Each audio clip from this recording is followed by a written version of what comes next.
بسم اللہ الرحمن الرحیم۔ خالد بن ولید مکہ کے ایک ایسے گھرانے میں آنکھ کھولنے والا بچہ جو اپنی دولت، سخاوت اور فہم و فراست کے حوالے سے جانا پہچانا جاتا تھا۔ اس بچے کے والد ولید کا شمار مکہ کے ممتاز افراد میں ہوتا تھا۔ وہ مکہ سے طائف تک پھیلے ہوئے بے شمار باغات کے مالک تھے۔ اہل مکہ انہیں العدل اور الوحید کے القابات سے پکارتے تھے۔ وہ عرب کا پہلا شخص تھا جس نے چوری کی سزا میں ہاتھ کاٹنے کی تجویز پیش کی، جو بعد میں اسلامی نظام میں بھی شامل ہوئی۔ فوجی مہارت میں بھی ولید کا جواب نہ تھا۔ یوں اس بچے کو دولت اور مذکورہ خوبیوں کا سرمایہ ورثے میں ملا۔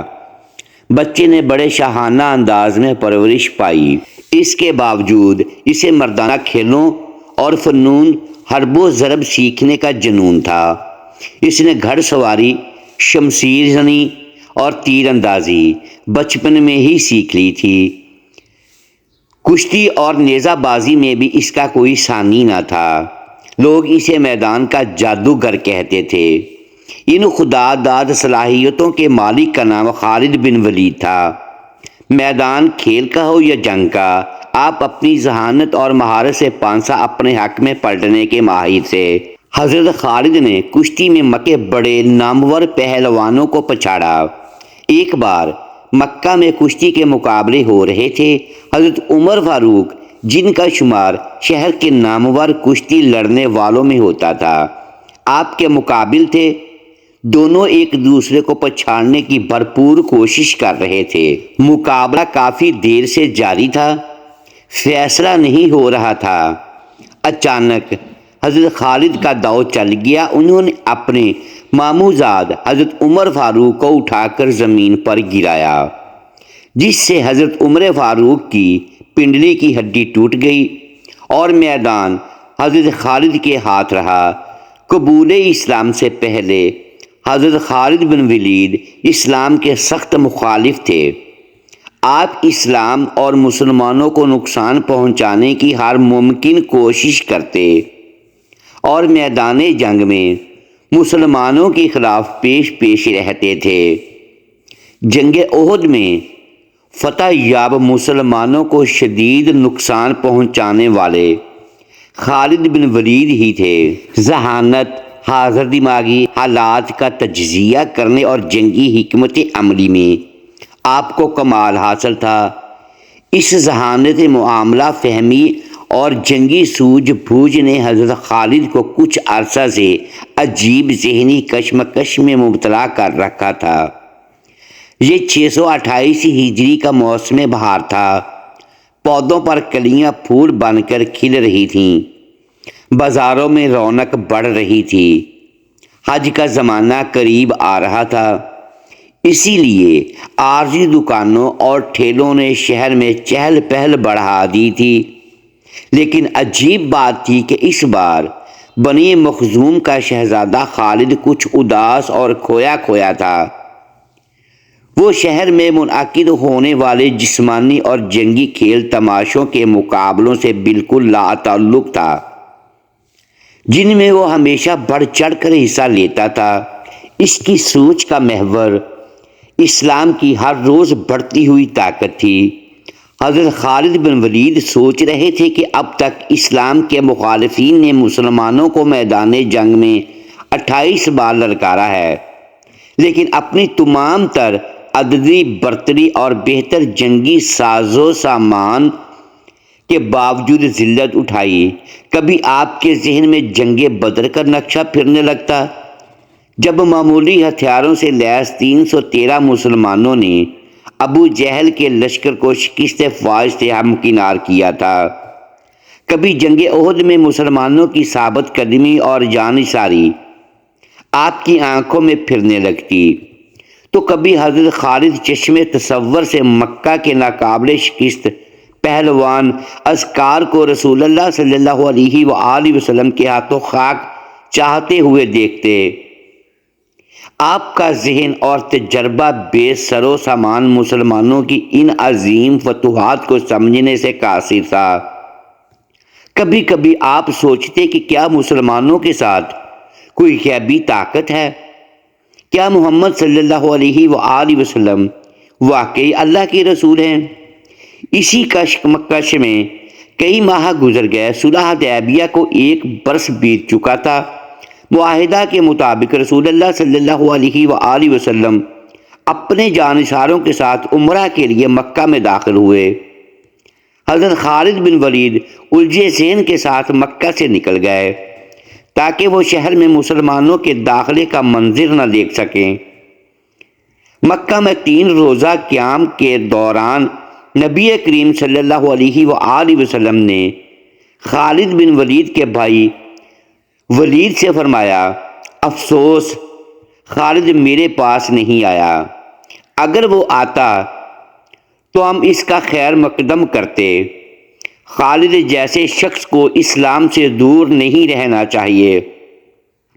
ایک دوسری روایت کے مطابق رسول اللہ صلی اللہ علیہ وآلہ وسلم نے خالد بن ولید کے قبول اسلام کے لیے دعا فرمائی تھی۔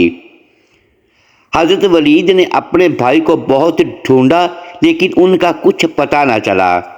آخر ولید نے اپنے بھائی کے نام ایک خط لکھ کر ایک شناسا کے حوالے کیا اور درخواست کی کہ جب خالد آئیں تو یہ خط ان کو پہنچا دیا جائے۔ دوسری طرف خالد بن ولید کے دل کی کیا حالت تھی اور بھائی کے خط نے کیا کمال دکھایا۔ اس حوالے سے خود حضرت خالد بن ولید فرماتے ہیں، میں اکثر سوچا کرتا تھا کہ مجھے پیغمبر اسلام صلی اللہ علیہ وآلہ وسلم کے خلاف ہر جنگ اور ہر محاذ پر ناکامی کیوں ہوتی ہے۔ پھر آہستہ آہستہ میرے دل میں یہ خیال تقویت پکڑتا چلا گیا کہ کوئی غیبی طاقت میرے دل میں محمد صلی اللہ علیہ وآلہ وسلم کے لیے جگہ بنا رہی ہے۔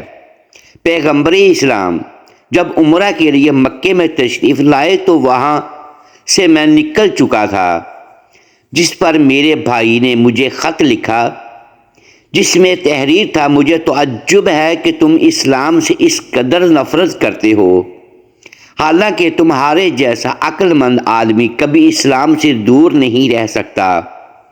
میرے بھائی، گمراہی کے اندھیرے سے نکل کر حق کی روشنی میں چلے آؤ۔ بھائی کا خط پڑھ کر میرے دل کی حالت بدل گئی اور میں رسول اللہ صلی اللہ علیہ وآلہ وسلم کی تعلیم کے حضور میں حاضر ہو کر اسلام قبول کرنے کو بے تاب ہو گیا۔ حضرت خالد بن ولید کے دل کو کسی پر چین نہیں تھا۔ آپ نے مکہ کے کئی بااثر افراد کو حال دل سنایا لیکن کسی نے قبول اسلام کے حوالے سے آپ کی حوصلہ افزائی نہیں کی۔ پھر آپ نے دل کا حال حضرت عثمان بن طلحہ کو سنایا، وہ قبول اسلام کے لیے آپ کا ساتھ دینے پر راضی ہو گئے۔ یوں حضرت خالد اور حضرت عثمان حضور کریم صلی اللہ علیہ وآلہ وسلم کی خدمت میں حاضر ہونے کے لیے مکہ سے مدینہ روانہ ہو گئے۔ راستے میں خدا کے مقام پر ان حضرات کی ملاقات حضرت عمر بن العاص سے ہوئی جو حبشہ سے آ رہے تھے۔ انہوں نے حضرت خالد بن ولید سے پوچھا، ابو سلیمان کہاں کا ارادہ ہے؟ حضرت خالد نے بتایا کہ وہ قبول اسلام کے ارادہ سے مدینہ جا رہے ہیں۔ حضرت عمر بن العاص نے بتایا کہ وہ بھی یہی ارادہ رکھتے ہیں۔ 31 مئی 628 ہجری کا دن اسلامی تاریخ میں بے حد اہمیت رکھتا ہے۔ اس دن اسلام کی 2 عظیم جرنیل خالد بن ولید اور عمر بن العاص عثمان بن طلحہ کے ساتھ مدینہ منورہ میں داخل ہوئے۔ سب سے آگے حضرت خالد بن ولید، ان کے پیچھے عمر بن العاص اور ان کے بعد عثمان بن طلحہ تھے۔ حضور کریم صلی اللہ علیہ وآلہ وسلم نے انہیں دور سے آتے دیکھا تو تبسم فرمایا اور اس وقت تک مسکراتے رہے جب تک یہ تینوں حضرات آپ صلی اللہ علیہ وآلہ وسلم کے پاس نہیں پہنچ گئے۔ انہوں نے آ کر خدمت اقدس میں سلام عرض کیا اور کلمہ پڑھ کر مسلمان ہو گئے۔ صلح حدیبیہ کے بعد رسول اللہ صلی اللہ علیہ وآلہ وسلم نے دعوت و تبلیغ کا دائرہ عرب کے دور دراز علاقوں اور دیگر ممالک تک بڑھانے کا فیصلہ کیا۔ چنانچہ رسول کریم صلی اللہ علیہ وآلہ وسلم نے کئی صحابہ کرام کو اسلام کے دعوت نامے دے کر غیر مسلم عرب رئیسوں اور پڑوسی بادشاہوں کی طرف روانہ فرمایا۔ اسی سلسلے میں ایک خط حضرت حارث بن عمیر ازدی کے ہاتھ بصرہ کے عیسائی حاکم حارث بن شمر عیسائی کو بھی بھجوایا گیا۔ جب حارث بن عمیر بلقا کے علاقہ موتا پہنچے تو یہاں کے عیسائی حاکم شرجیل بن عمر نے آپ کو گرفتار کر لیا اور سفارتی آداب و اخلاقیات کی دھجیاں اڑاتے ہوئے حضرت حارث کو بے دردی سے شہید کر ڈالا۔ جب حضرت حارث بن عمیر کی شہادت کی خبر آپ صلی اللہ علیہ وآلہ وسلم کو پہنچی تو آپ صلی اللہ علیہ وآلہ وسلم بے حد دکھی ہوئے۔ آپ صلی اللہ علیہ وآلہ وسلم نے حضرت زید بن حارث کو 3000 مجاہدین کے ساتھ حضرت حارث کے خون کا حساب لینے کے لیے موتا کی طرف روانہ فرمایا۔ یہ 8 ہجری کا واقعہ ہے۔ لشکر روانہ فرماتے ہوئے آپ صلی اللہ علیہ وآلہ وسلم نے ہدایت فرمائی کہ اگر دشمن سے لڑتے ہوئے زید شہید ہو جائیں تو لشکر اسلام حضرت جعفر بن ابی طالب کے زیر قیادت لڑے۔ اگر حضرت جعفر بھی راہ اللہ میں شہید ہو جائیں، جام شہادت نوش کر لیں، تو اسلامی فوج کی قیادت حضرت عبداللہ بن رواحہ سنبھال لیں۔ اگر وہ بھی خالق حقیقی سے جا ملیں تو مسلمان جسے چاہیں سالار لشکر چن لیں۔ شرجیل بن عمر غسانی کو جب اسلامی فوج روانہ ہونے کی اطلاع ملی تو اس نے زور و شور سے جنگی تیاریاں شروع کر دیں۔ ساتھ ہی روم کے بادشاہ سے مدد طلب کی، جو اتفاق سے ایک بڑے لشکر کے ساتھ اسی علاقے میں موجود تھا۔ شہنشاہی روم نے 1,00,000 فوجی دستہ شرجیل کی مدد کو بھیج دیا۔ اسلامی لشکر جب موتا کے قریب پہنچا تو اسے دشمن کی اتنی بڑی تعداد اور وسیع پیمانے پر جنگی تیاریوں کا پتہ چلا۔ صورتحال کی سنگینی کو دیکھتے ہوئے بعض اصحاب نے مشورہ دیا کہ نبی کریم صلی اللہ علیہ وآلہ وسلم کو حالات سے آگاہ کر کے مدینہ امداد کی درخواست کی جائے۔ اس موقع پر حضرت عبداللہ بن رواحہ نے مسلمانوں کو مخاطب کر کے کہا، اے لوگو، ہمیں دشمن کی تعداد کی کیا پرواہ؟ ہماری تو دلی خواہش ہے کہ اللہ کے دین کی خاطر اپنی جانیں قربان کر دیں اور شہادت کا درجہ پائیں۔ ہمارا بھروسہ تو صرف اللہ پر ہے۔ اٹھو، اللہ کا نام لو اور 2 کامیابیوں، فتح یا شہادت میں سے ایک حاصل کر لو۔ حضرت عبداللہ بن رواحہ کی تقریر سن کر مجاہدین دشمن پر ٹوٹ پڑے۔ آسمان حیران تھا اور دنیا کی عسکری تاریخ پریشان تھی۔ ایک طرف 3000 مسلمان تھے اور دوسری طرف بہترین جنگی ساز و سامان سے لیس 1,25,000 سے اوپر رومی اور عرب عیسائی فوجیوں کا جمع غفیر تھا۔ مجاہدین کافروں کے لشکر پر اس شدت و بہادری سے جھپٹے کہ دشمن کی صفیں الٹ کر رکھ دیں۔ سارا لشکر حضرت زید بن حارث دشمنوں کو ختم کرتے ہوئے ان کی صفوں میں دور تک چلے گئے۔ آخر بے شمار کافر سپاہیوں نے انہیں گھیر لیا، لیکن اللہ کے اس سپاہی نے جام شہادت نوش کرنے سے پہلے دشمن کی لاشوں کے ڈھیر لگا دیے۔ اسلامی فوج کی قیادت حضرت جعفر بن ابی طالب نے سنبھال لی۔ آپ نے ایک ہی حملے میں سینکڑوں دشمنوں کو ہلاک کر دیا، مگر مشکل یہ تھی کہ کفار کی تعداد بہت زیادہ تھی، ان کا ایک سپاہی مرتا تھا تو اس کی جگہ 10 تازہ دم سپاہی مقابلے پر آ جاتے تھے۔ حضرت جعفر جرأت و بہادری کی نئی تاریخ رقم کر رہے تھے۔ ایک دشمن نے اچانک حملہ کر کے آپ کا دایاں بازو شہید کر دیا۔ آپ نے تلوار بائیں ہاتھ میں سنبھال لی اور اسی جوش و جذبے کے ساتھ لڑتے رہے۔ حضرت جعفر کو ایک بازو سے لڑتے دیکھ کر دشمنوں کی ہمت بڑھی۔ انہوں نے آپ رضی اللہ تعالی عنہ کو گھیرے میں لے کر آپ رضی اللہ تعالی عنہ کا دوسرا بازو بھی شہید کر دیا۔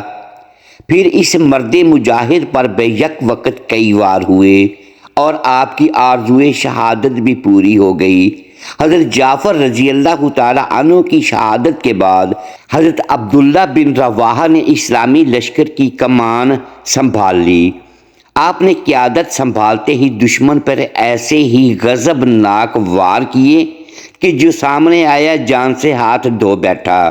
دشمن آپ کا غیظ و غضب دیکھ کر دور سے تیروں نیزہ اور برچھیوں سے وار کرنے لگا۔ اسی دوران ایک کافر کی پھینکی ہوئی برچھی آپ رضی اللہ تعالی عنہ کے سینہ میں لگی اور یوں اسلامی لشکر کا تیسرا سپہ سالار بھی رتبہ شہادت پر فائز ہوا۔ اب اللہ کے سپاہیوں نے بنو مخزوم کے نامی گرامی بہادر اور فنون و حرب و ضرب کے ماہر حضرت خالد بن ولید کو امیر لشکر چن لیا۔